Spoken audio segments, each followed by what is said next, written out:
In this video, I'm going to give you the #1 body language hack that literally changed my entire life. And this took my dating life from, oh my God, I don't know what to do, I don't know how to properly meet girls, to, oh my goodness, this is actually freaking effortless and really, really fun. So if you want to learn the #1 body language hack that I learned that about 5 years ago that's going to literally change your dating life, watch this video. In case you don't know who I am, my name is Tim, and I am a men's lifestyle consultant with a specialty in dating and communication. And I'm going to break down for you how you can literally take your dating life and relationships and your mindset and your energy and overall confidence from a place where you're not so happy with it to where you feel like you need to grow more, where you feel like there's more results for you out there, where there's women you can meet on your terms, where you can attract what you want into your life, to a place where you feel like you have that taken care of, where it's, I have the relationships I want, I have the quality of women I want in my life, I have the opportunities I want, and as a result of that, I'm able to focus on making more money, I'm able to travel, I feel free, I feel happy, I feel fulfilled. Okay, let's go ahead and get into it. So what's the #1 body language hack that changed my life? Before I give you the exact hack, I want to set the stage. It's not just about like the one change that you have to make, the one thing you have to do, and there is a thing you have to do, which I'm going to share with you in this session here, but I want you to understand something. Body language matters on 3 levels, okay? There's 3 levels to body language that are super, super important. Level #1 is how people perceive your value. So there's something called perceived value, which is what people think your value is when they see you. It's very important. A lot of times we don't tend to focus on perceived value. We tend to focus on something called actual value. This is good too, but actual value is like how much money you make, where have you actually traveled, where have you been, what kind of relationships have you had, how good of a communicator are you? That's your actual value. How valuable are you in the social, or what we'd call the dating marketplace? But then you have your perceived value. Your perceived value is what people around you think your value is based on very quick signals that they pick up and that they observe. So as an example, I actually wrote this in our Facebook group. If you want to join our private community, it's totally free to join. Feel free to join it. The link is down below. What we did is, What I noticed is that whenever I go to a venue or like a location for socializing, connecting with people, meeting girls, whenever I go to a venue that's higher in quality, a lot of times my perceived value is way higher because I'm there. So it's actually easier to meet attractive women, attractive cool people in those kind of venues because my social value is higher just because I'm actually in the venue, because who else would be there? Only people that are generally high value people tend to go to those venues. So just by me being there, my value is perceived as higher. Now, am I a high value person? I'd like to think so. Who knows at the end of the day, but I do think I'm high value, right? But my value automatically goes higher and I don't have to try to show like I'm high value because my value will already be there because of what? Your perceived value. So people perceive your value as higher when you have the right kind of body language. #2 is women will invest in you more when your body language promotes allowing her to invest. So body language is not just like something that you do to get something. If you find that you're interacting with women and it's kind of you're trying and they're not investing, and it's you trying and they're not coming to you and pursuing you, if you want to shift that, one thing that will really help you is changing your body language and having the right kind of body language. When your body language is relaxed, composed, confident, which we're going to learn in this training, women will invest in you more. #3 is having a try hard versus a natural connection. And it goes back to that second point I just said. If you feel like your interactions are really try hard, a lot of times it's not actually because of what you're saying, it's because of your body language. It's because you're not creating the space that's necessary with your body for women to want to invest in you more, for women to want to pursue you. When you create that space with your body, what happens? Women can say, yes, I'd like to participate in this interaction. Yes, I'd like to invest in you. I'd like to get to know you. Super powerful stuff. Okay, but here's the question. Why do men go wrong with this? Where is it that most men are going wrong? The problem is a lot of times we tend to focus on having a reactive state instead of a creative state. Okay, I want you to process this in your mind.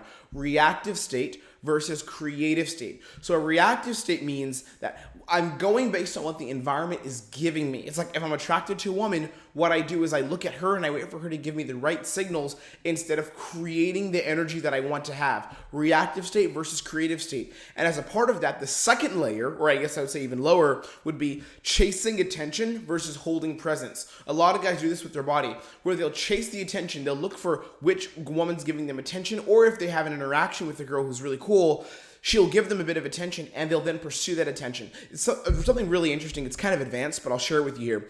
One of my buddies really good friend of mine, I noticed this about how he interacts with women. Actually, two friends of mine, funny enough. The way he interacts with women is he'll have a girl that's interested in him, and him and I will be out in a club, we'll be out in a bar just hanging out, and there'll be a girl that he talked to who's interested in him. And when he knows this woman's interested in him, it's like nothing else matters. He can't focus on talking to me, and I love this kid. He's really awesome. We're very good friends. He's one of my best friends.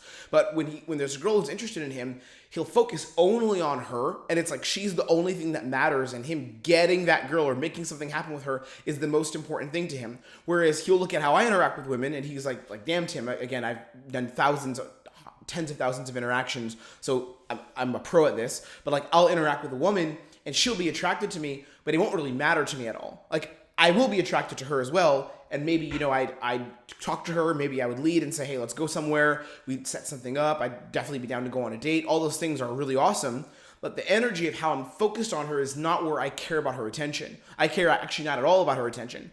So what's funny is I'll be with him and there'll be a girl interested in me, and I'll keep looking at him and I'll talk to her as kind of a side thing. Not like I'm disrespecting her, but it's just I'm with my friend. He's the most important thing to me right now because it's me and him. And she's kind of almost like on the side. And because I do that, though, it causes her to invest more, right? Because I'm not readily just available. It's not just like, oh, my time doesn't matter. My attention is just easy to get. No, it's like my attention's a bit hard to get.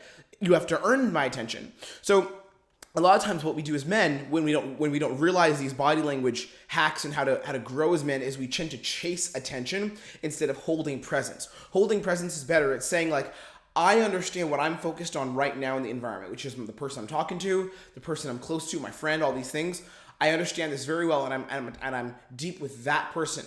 What I'm not focused on is chasing her validation, chasing her attention.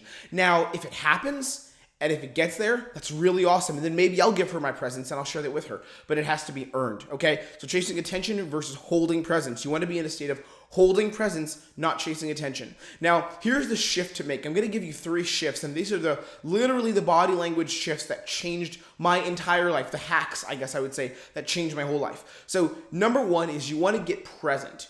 And the best way you can do this is by breath awareness. Eckhart Tolle actually talks about this in The Power of Now. I don't know if you've ever read this book, but it's a great spiritual book, and it's a great way to get into understanding human dynamics and behavior. So what he would say is get present. Have awareness about your breath. Get super present with your breath. And once you get very, very present, what will happen is you'll find that the energy that people start to give you, or the way you interact with people around you, starts to almost become magnetic. It's really crazy how this happens. I'll go into a bar or a club or some chaotic ass place, and I'll just sit and I'll be very present with my breath. I'll just sit peacefully and I'll just feel the venue, even if I'm in my head, because I still get in my head. A lot of guys think because I've been out hundreds of thousands of times, like I didn't say hundreds of thousands, but hundreds or thousands of times, so not hundreds of thousands, because I've been out like several hundred times. I've been out socializing like in different cities. I've had this crazy dating journey. A lot of guys think that I don't get in my head, but I get in my head all the time because I'm sitting and working, I'm writing articles, I'm coaching clients throughout the week. And then I'll go out on a Friday or a Saturday, either with my wife to meet someone together, or I'll go out by myself, and I'll feel in my head, I'll be like, I can't do this. I can't interact with people right now. But when I'm in that space, what I do is I pay attention to my breath. Eckhart Tolle said in The Power of Now, he said, oftentimes focusing on your breath is one of the ways to get present. Just if you're aware of your breath, you've then achieved presence. You've achieved stillness in that moment, right? So what I'll do is I'll go into a bar, I'll go into a club, I'll go into a venue that's traditionally chaotic, and I'll just sit with my breath, and I'll pay attention to how I'm breathing. And I'll sit with it. And I sit while people are moving past me, while people are bumping into me. And I'll start getting looks from girls. I'll start, like, all this stuff starts happening because I stand out. I look a little bit different because I'm being present. And I'm attractive. I've worked on myself to where I'm attractive. I've got tattoos, got cool hair. I'm a black guy in Europe. Right? But I'm attractive. And that's why you should always be working on yourself to be more attractive. Dress well. Have something that stands out about you. Maybe have a cool chain. I don't know what you want to do to stand out. Maybe have some cool accessories. Wear a cool hat. But you stand out, you become attractive as a man. And then what happens is people will invest in you. People will invest in you. People will invest in who you are as a man, right? But you have to achieve presence by being aware of your breath. You sit in a chaotic environment, a chaotic fucking venue, a place that feels crazy to you, or even during the day if you want to meet some girls there, but you go out and you interact with the world from a place of presence. Even while I'm working on my laptop, going to a cafe, I'll sit and I'll just be present. Hold your space. That's another one. Hold space. Lean back into space. a lot of times guys don't do this, and this is a problem. A lot of times we focus so much on trying to create a vibe out of nothing, and being a creator is good, but we focus so much on trying to go for it, right? Like, I get attention, have to chase the attention. I get some interest, have to chase the interest. That there's no space for her to invest. So the space for her to invest is you sitting back with deep relaxation and allowing her to be drawn to you.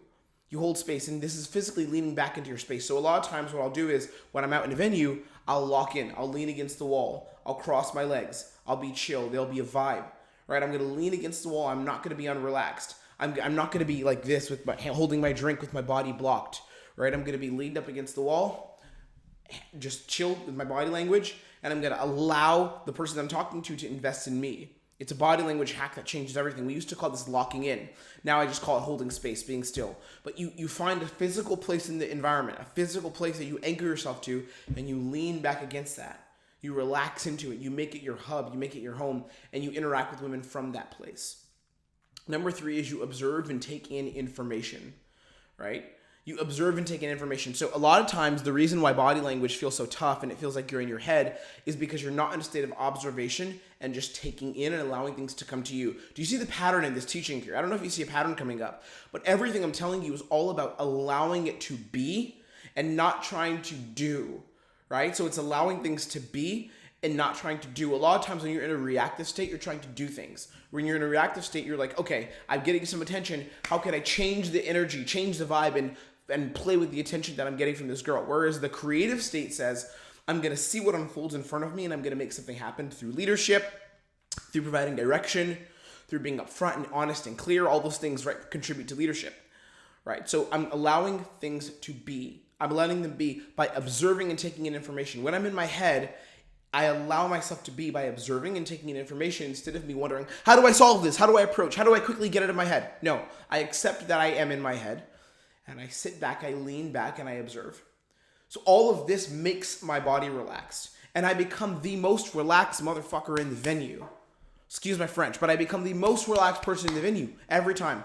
I'm always the most relaxed person in any environment that I go into. There's no one that will be more relaxed than me. This is a fact. I guarantee you this. Every place I go to, I'm always the most relaxed person, and thus I stand out as one of the top people every time, and I always end up connecting with someone super cool. The reason why is because when you are relaxed, it gives you a social advantage. You lose your value when you're unrelaxed. People who are unrelaxed lose their value. Your value grows higher when you can sit back and allow the environment to become yours. When you can sit in the environment, sit within stillness, within peace, within calm, and allow her to invest in you, allow her to know you, allow her to desire you, allow the environment to come to you, that is when you will grow. That is when you will have success. As a man, in your relationships, you have to allow things to unfold. You have to be still. You must be present. This is how it happens. And this is super powerful principles. I'm going to leave you with this. Remember that in order to take your body language to the next level, you must allow things to unfold without being in a state of reaction and trying to control them and influence them. That does not mean that you can't observe and you don't act and create. So again, the difference. Influencing is girls into me. I have to do things to get her to react. I have to attach to her attention. I have to be super funny. I have to be super loud, over charismatic, all these things. That's I have to do something. The opposite of that is girls attracted to me. I'm going to sit back and see what comes up, and then I'm going to lead. This is why you need to know a process as well, which I'll share more on the channel later. Knowing a process, like how do you go from A, I don't have a result, to B, she's getting to know me intimately, we're getting to know each other, hanging out, all those kind of things. How do you go from A to B? That's important to know. But if you know that process, which you need to know and understand, everything becomes simple. It's just the next step. But you relax and you allow her to invest in you and you enjoy her presence as a woman. And then you lead and you go from there. Okay, be blessed. I will see you on the next training.